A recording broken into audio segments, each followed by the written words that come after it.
Hello and welcome or welcome back to another episode of The Pilot Principle, the podcast where we take a look at just the first episode of a series, the pilot, and use it to decide if we should watch the entire series. How are you? How's your week been? For me, it's been a bit busy, thanks for asking. The BFI London Film Festival has begun for the press, and I have already watched 4 really interesting films, which I'll talk a bit about a little later, because on this episode of The Pilot Principle, we are looking at episode 1 of BBC One's new political drama series, Showtrial. To give you a little sneak peek, this is what the series synopsis says. Justice isn't a popularity contest. Is a fair trial possible when tensions are rising? Not gonna lie, not the most melodic of series synopsis, but it does the job.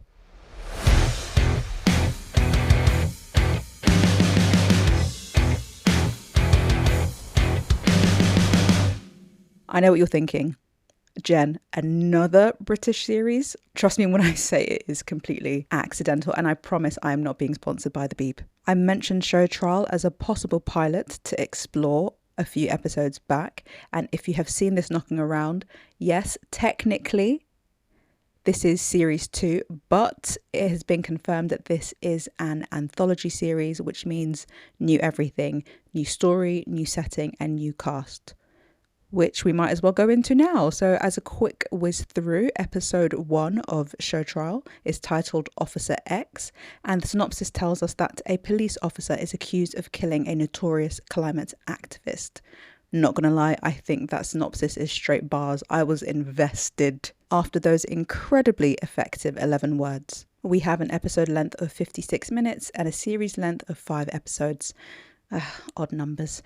So if you want to catch Showtrial, it is available on BBC One, with all episodes already available on iPlayer. Officer X was written by Ben Richards, who is also the series creator. He has also created series such as Cobra and The Diplomat.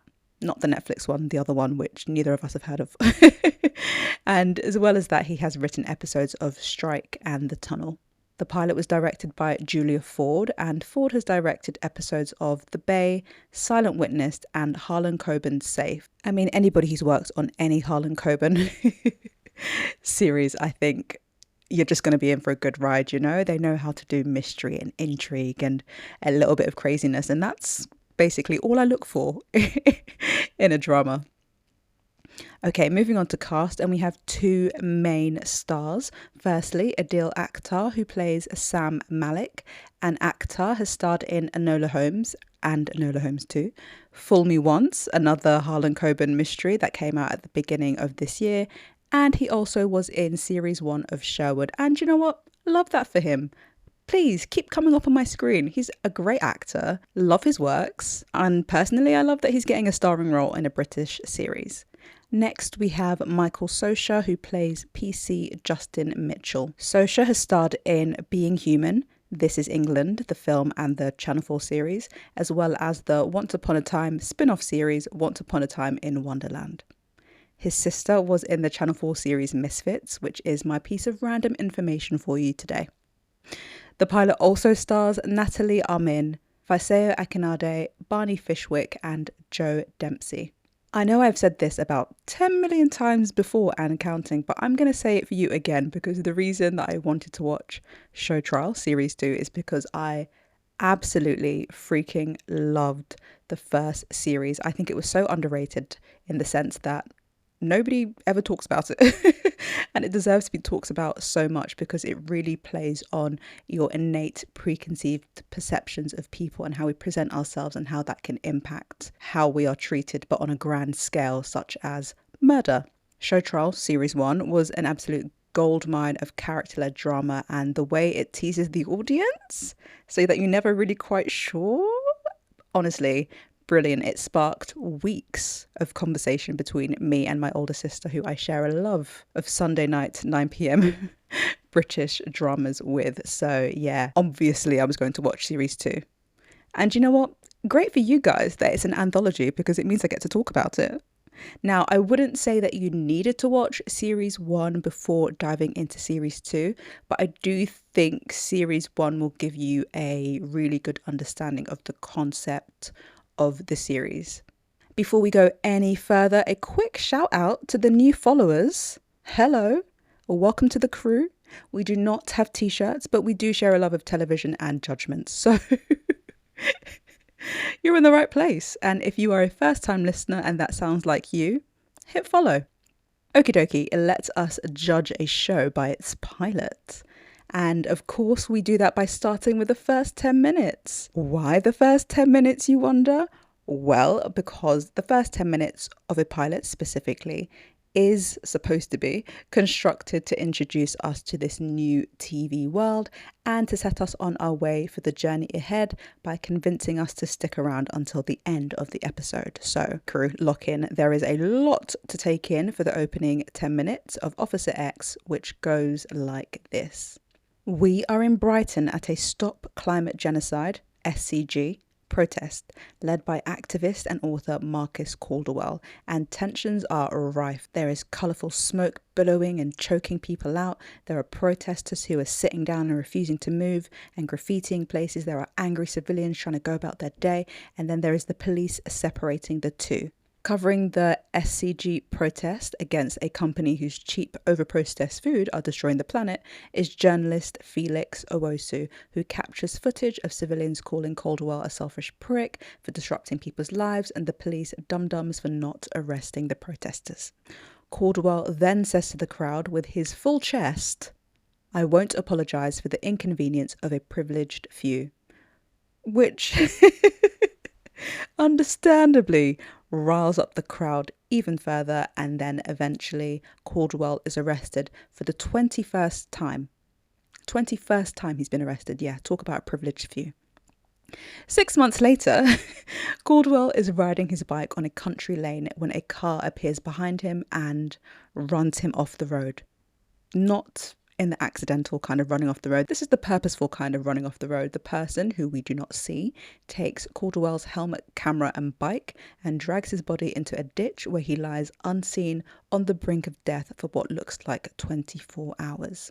When his body is discovered and the ambulance finally arrives, Caldwell says to the paramedic, "I know who did it, the driver. It was the police officer."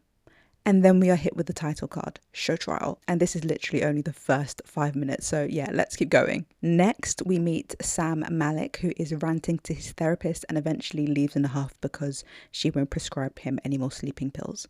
News breaks that Caldwell died of his injuries in hospital and that so far the police have made no arrests, which is when the paramedic, who heard Caldwell say he knew who did this, contacts Caldwell's journalist friend Felix Owosu. And then the local police are all in an uproar because apparently the paramedic passed this information along to an officer at the scene, Nikki Taylor. When Taylor sits down with his bosses, he claims he didn't hear the paramedic say anything, but they take away his phone and the hunt for Officer X, as he will thus far be named, begins. A nervous Taylor then goes to talk to another officer who says it doesn't matter what they believe, it's what they can prove. Finally, a gold group is set up to manage the investigation, which includes a whole bunch of acronymed police departments such as the CPS, the media unit, and a community liaison team.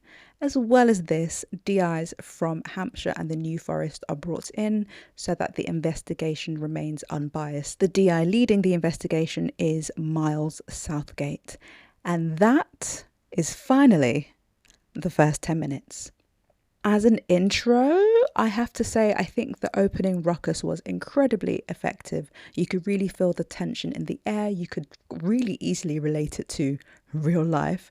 And it's exactly what you want from the start of a pilot, to really pull you in and to draw those parallels. I will say that we did meet a lot of different characters and factions, such as the Stop Climate Genocide, SCG group, the lawyers, the police in suits, the police in uniform. I honestly had to rewind it a few times to keep up, which is not what you want from the opening. It should be easy to understand so that you don't really feel burdened by all the information coming at you at rapid speed.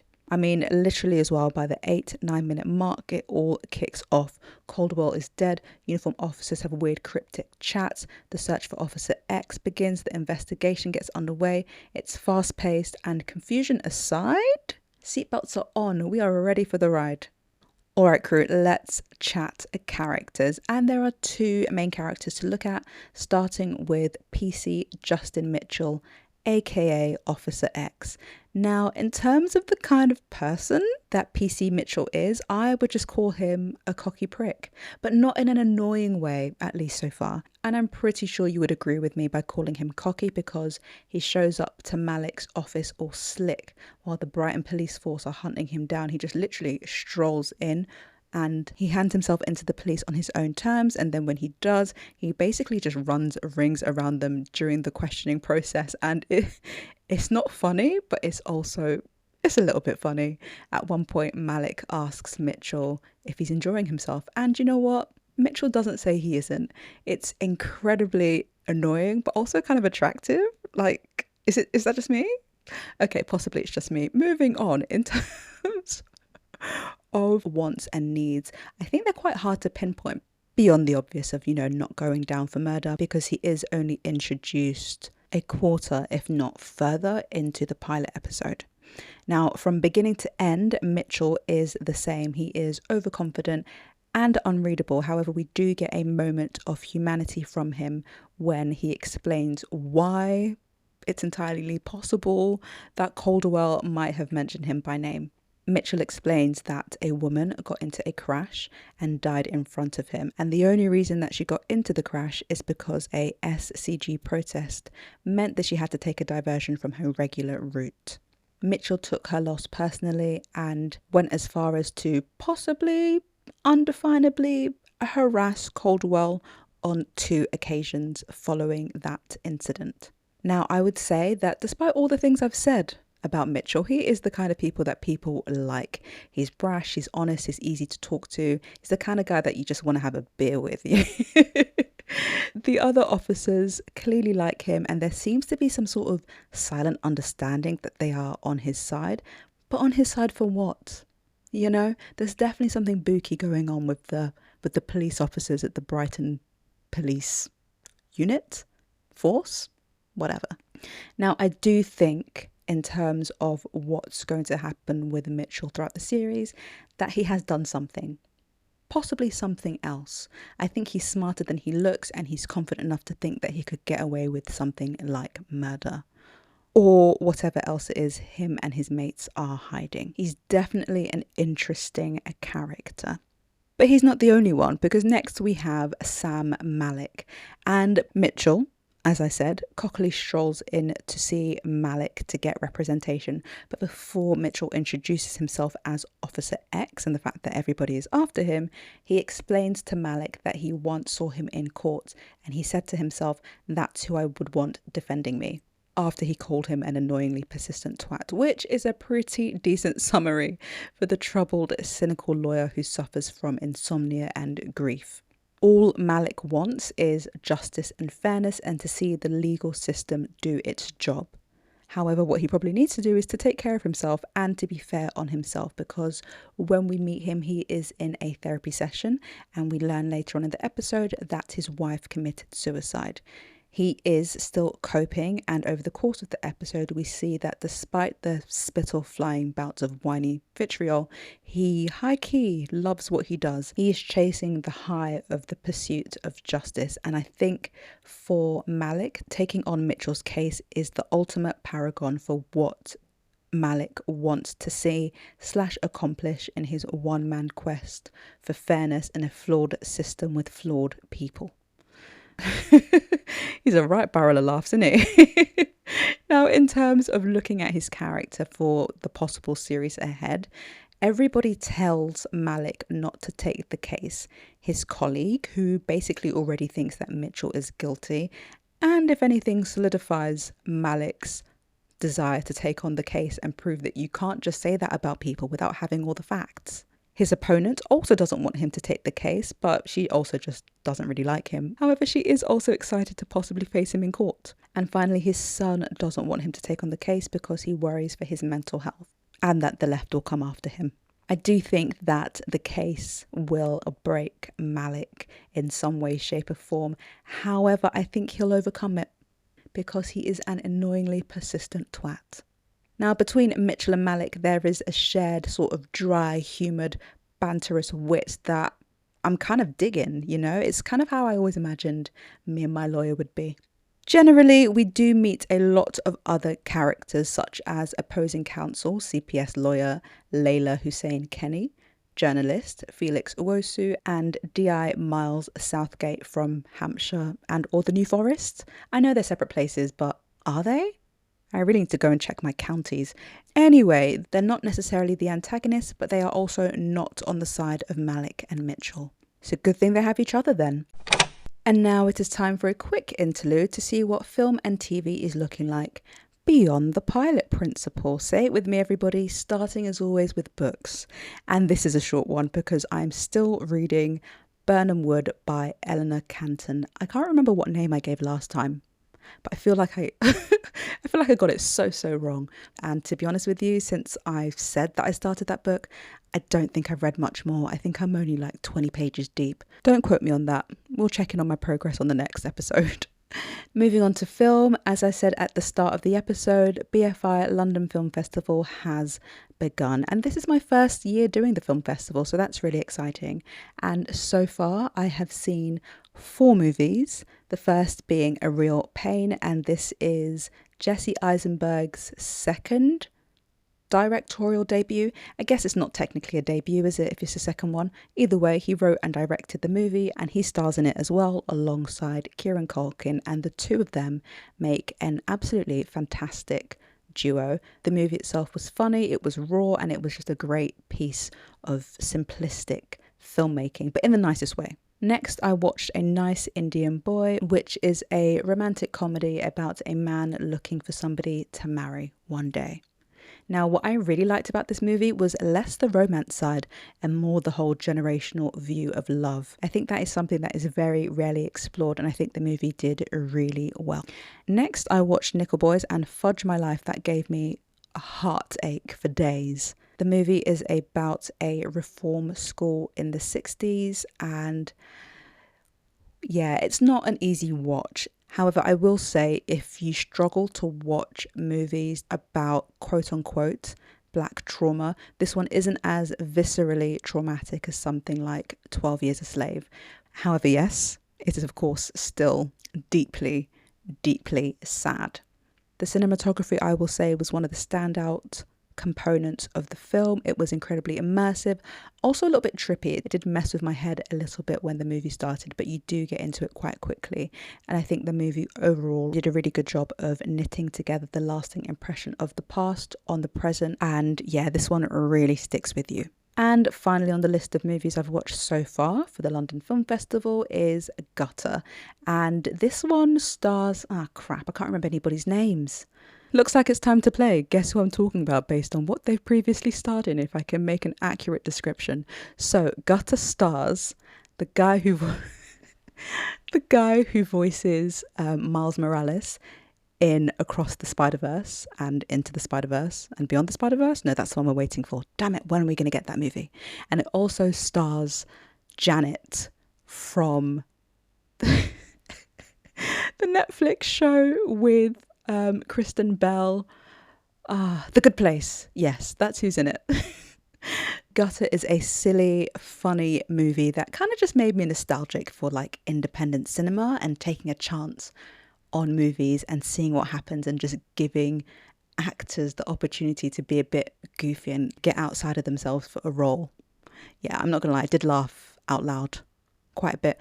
In fact, I laughed out loud quite a bit in all these films, obviously except for Nickel Boys. There was no laughter in Nickel Boys, only heartache. But so far I've seen some really good films. It was really important for me doing London Film Festival to try and see some movies that I might not have taken myself to see if they came out in cinema. And so far, yeah, I think I did really well for myself. Now, if you didn't know, I actually do have a film blog. It's justjensreviews.wordpress.com. So if you want to know a little bit more about my thoughts on all of those movies, as well as everything else I'll be watching at the London Film Festival, then be sure to check it out. Finally, let's get into what is going on in TV land. Firstly, I did in fact finish watching Sherwood Season 2. Do you know what? I think it was, I don't know if it was better than Series 1, but I enjoyed it. I also finished watching Nobody Wants This, which I don't care what anybody says, I had a great time. Just a real emotionally mature romance series about characters who aren't in their 20s, 10 out of 10. I have not yet watched episode 2 of The Penguin, but I have watched episode 2 of Joan. And yes, I will still be continuing. It did fall a bit flat. The end felt a bit like I was in the same place as I was at the end of episode 1, but I'm going to keep going. And finally, I have progressed with Monsters, the Lala and Eric Menendez story. I know, shocking, right? I'm on episode 5 and I'm watching this really slowly. Hopefully I'll finish it by the end of the month. All right, let's get back to Showtrial. In terms of the end of episode hook, the police find a bike pedal at the scene of the crime, which they are taking away for testing to see if it matches any paint on Mitchell's car. The police have also unearthed the body cam footage from Mitchell's second run-in with Calderwell, where Mitchell literally says on camera to Calderwell, "I'd hate for a car to just smash into you one day, leave you slowly dying by the side of the road." I mean, it's not looking good for old Mitchell, is it? And at the very end of the episode, based on this very damning piece of video footage, Malik asks Mitchell, "Bro, but did you do it? Like you can tell me, innit? Like, come on, we've got that client-patient confidentiality. Let G know." But we have no idea what Mitchell says because the episode ends. Now, in terms of the serial arc, I mean, obviously, did Mitchell do it? Did he do it?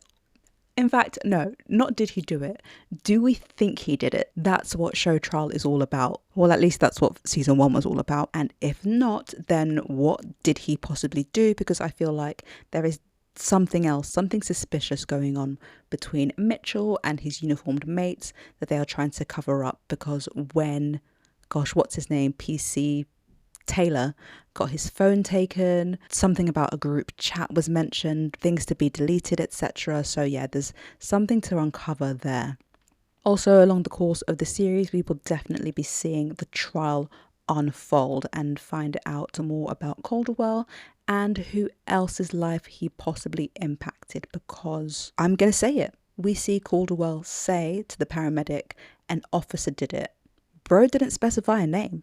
At least no name was shared with us. And that is one of my series predictions. We meet a lot of police officers in the episode. Any one of them could have been responsible for Calderwell's death. Caldwell? I really can't say that name, can I? Calderwell.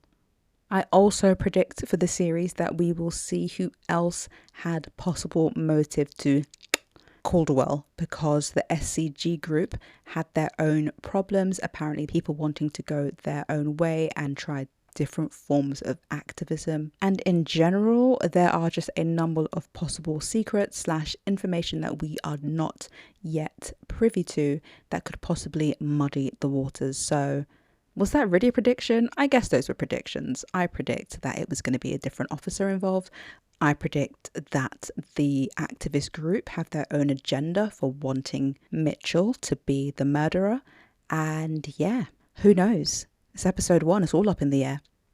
Now, in terms of what made Officer X a good pilot, it kept pushing forward. It didn't feel like an hour of television. You really felt the tension between the SCG and the police every time they were at loggerheads. Next, I think the pilot episode did a very, very good job of keeping things very politically balanced and not skewing it too much one way or the other, because that is supposed to be the point of the series, allowing the audience, much like the characters, to take a stance and take a side based on the information provided. So I do like that the writing is doing a really good job of not taking any sides and presenting all the information to the audience.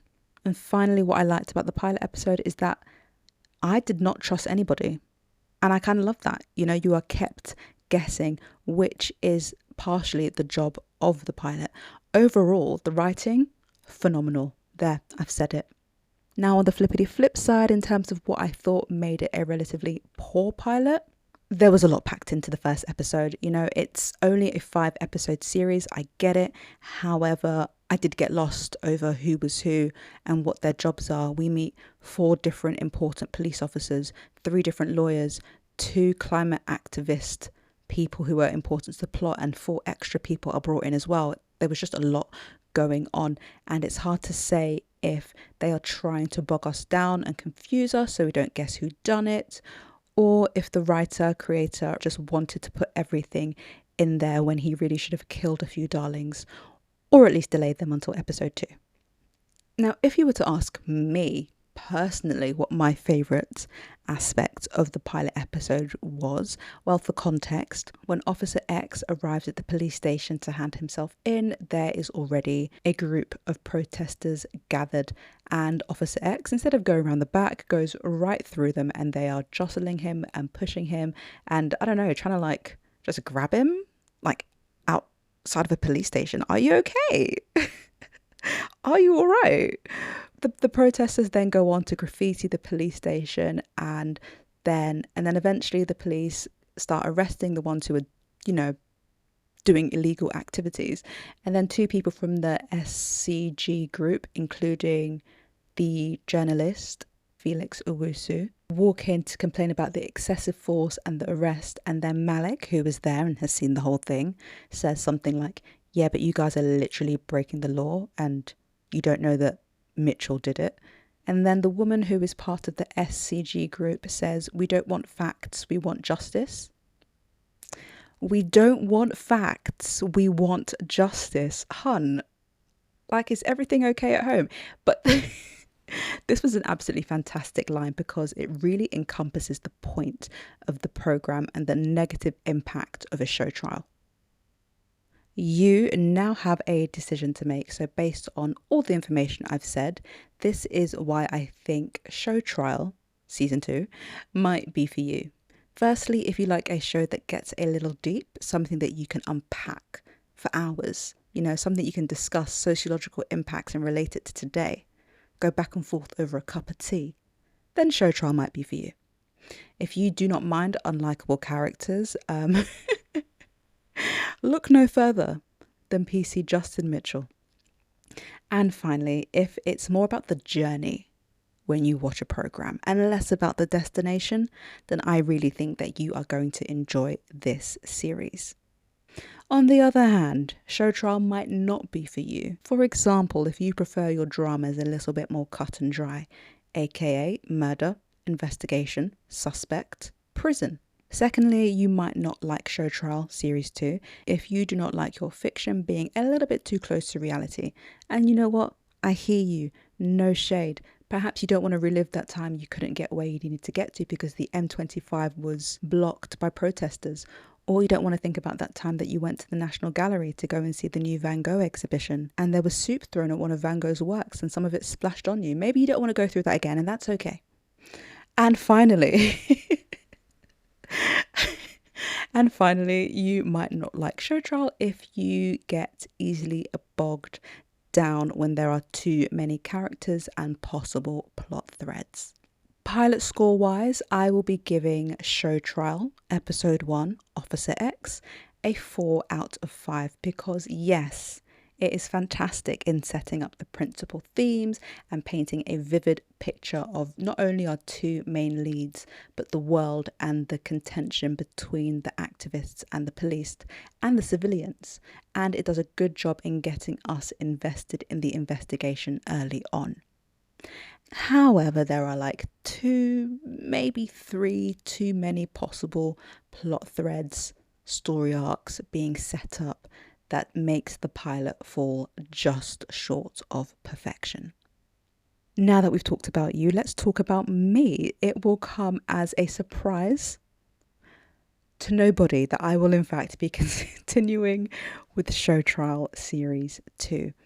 I'm just going to reiterate it, crew. I loved Series 1 and I like a little mystery. So of course I'm going to continue with the series, and even though it's too early to tell, and my mind will probably change, there's nothing like watching a pilot episode of a mystery and making an educated guess. And for me, my money is on D.I. Miles Southgate. Thank you very much for joining me this week. I can only imagine that straight after this episode, you are all rushing to go and watch Showtrial. Once you do, let me know what you thought of episode 1 over on Instagram and Twitter at Pilot Principle. Try not to quote me on it, but fingers crossed, Sweet Pea is coming up next on the Pilot Principle. So I will catch you on the next episode.